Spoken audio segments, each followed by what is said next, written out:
Bismillahirrahmanirrahim. Assalamualaikum warahmatullahi wabarakatuh.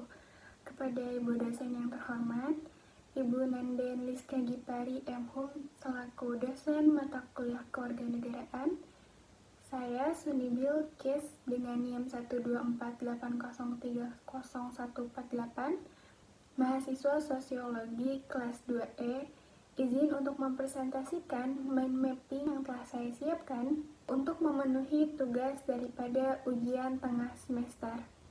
Baik, berikut mind mapping yang telah saya siapkan. Izinkan saya untuk mempresentasikannya. Bismillahirrahmanirrahim. Di sini saya akan mengawali dari konsep dasar terlebih dahulu. Dalam perilaku konstitusional warga negara itu berakar pada 3 konsep. Yang pertama ada konstitusi, konstitusionalisme, dan konstitusionalitas. Konstitusi sendiri merupakan hukum dasar yang menjadi landasan penyelenggaraan negara. Lalu untuk konstitusionalisme ialah paham bahwa kekuasaan pemerintah dibatasi oleh konstitusi dan tidak boleh sewenang-wenang.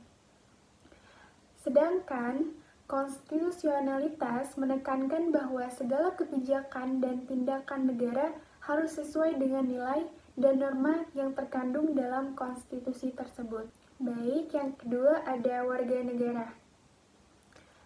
Dalam sistem ketatanegaraan, warga negara terbagi menjadi 2 posisi utama. Yang pertama, ada yang memerintah.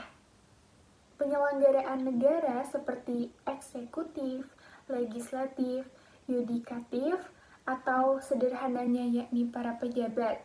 Serta yang kedua ada yang diperintah, yakni masyarakat umum itu sendiri. Jadi kedua peran ini tuh memiliki tanggung jawab untuk bersikap konstitusional dengan menjalankan hak dan kewajiban sesuai dengan Undang-Undang Negara Republik Indonesia tahun 1945.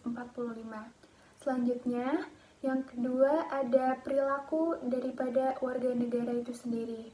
Perilaku warga negara dapat dikategorikan menjadi konstitusional dan inkonstitusional.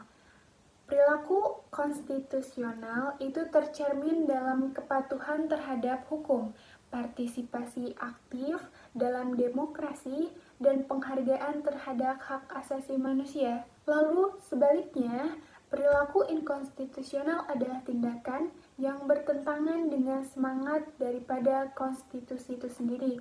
Seperti contohnya, yang pertama ada korupsi, pelanggaran HAM, atau penyalahgunaan kekuasaan.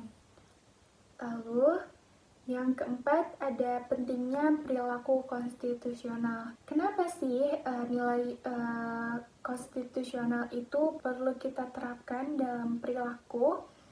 Karena perilaku konstitusional itu menjadi pedoman dalam kehidupan bernegara. Ia tuh berperan dalam mewujudkan cita-cita bangsa seperti keadilan sosial, demokrasi, dan persatuan nasional. Jika perilaku konstitusional diabaikan, maka akan timbul dampak negatif seperti krisis hukum, ketidakadilan, dan lemahnya kepercayaan publik terhadap negara. Selanjutnya, yang terakhir ada kesadaran berkonstitusi. Kesadaran berkonstitusi sendiri ialah merupakan kesadaran kolektif untuk menjadikan konstitusi sebagai budaya dalam bernegara. Hal ini tuh menunjukkan bahwa melalui budaya sadar konstitusi, kita bisa mengupayakan dan mewujudkan sistem hukum yang adil dan konsisten, serta peran aktif kita sebagai warga negara dalam menjaga nilai-nilai konstitusi. Kesadaran ini tidak hanya penting bagi para pejabat publik, tetapi juga seluruh lapisan masyarakat. Dalam materi yang saya presentasikan ini tuh menekankan bahwa perilaku konstitusional bukan hanya menjadi tanggung jawab warga negara biasa, tetapi juga menjadi tanggung jawab para pejabat publik serta lembaga negara.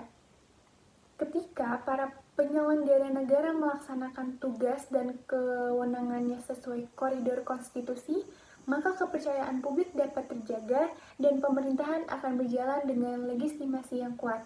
Oleh karena itu, internalitas nilai-nilai konstitusi perlu dimulai sejak dini dan terus ditanamkan melalui pendidikan kewarganegaraan. Sebagai penutup, penting bagi setiap warga negara untuk memahami bahwa konstitusi bukan hanya sekedar dokumen hukum, melainkan cerminan nilai dan identitas suatu bangsa.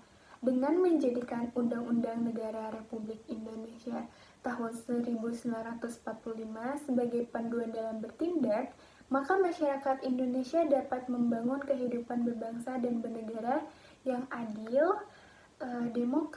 demokratis, dan bermartabat. Perilaku konstitusional menjadi wujud nyata dari komitmen kebangsaan dan menjaga persatuan, menjunjung tinggi hukum, serta mewujudkan cita-cita kemerdekaan Indonesia. Sekian presentasi yang dapat saya sampaikan. Saya meminta maaf apabila ada kekeliruan ketika saya memaparkan materi. Terima kasih atas perhatiannya. Wassalamualaikum warahmatullahi wabarakatuh.